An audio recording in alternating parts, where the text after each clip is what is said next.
Good afternoon, this is Nader Goudarzi, Blue Cedar Capital Limited, 7th of May 2022. We've been witnessing very turbulent markets for very good reason.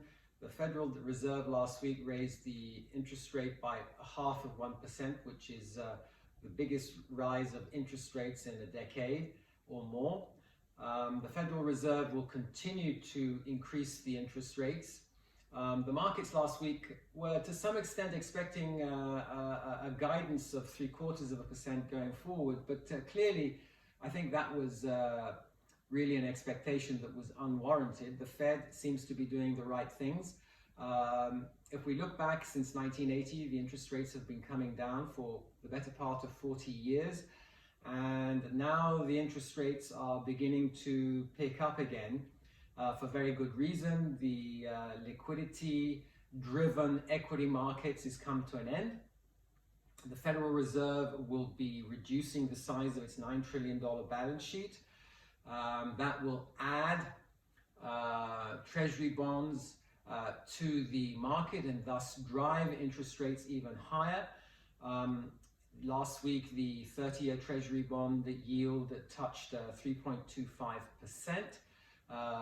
The 10-year yield touched 3.14%, almost doubling its yield in a matter of 2-3 months.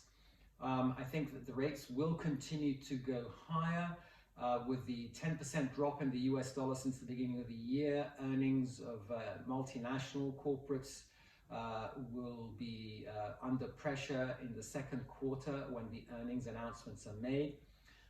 The inflation rate expectation is for inflation to remain at elevated levels of 7.5% or even higher.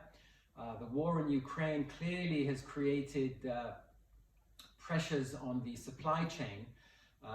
Energy prices, commodity prices have increased substantially. Also, agricultural commodities have risen substantially in price and thereby adding substantial price increases to the inflation rate. So if the Fed wishes to bring inflation to more reasonable levels, it's going to need to raise rates higher than the market expects. If you take into consideration where the targeted rates are going to be for 2.5% or 3% and inflation of 5%, that's still considered to be loose monetary policy. So I think the markets need to have a reality check. We will see the equity markets driven probably lower to their support levels. I do think that the markets will see some further downdrafts in the second quarter of this year. I mean, the month of May will be a tough month for the equity markets.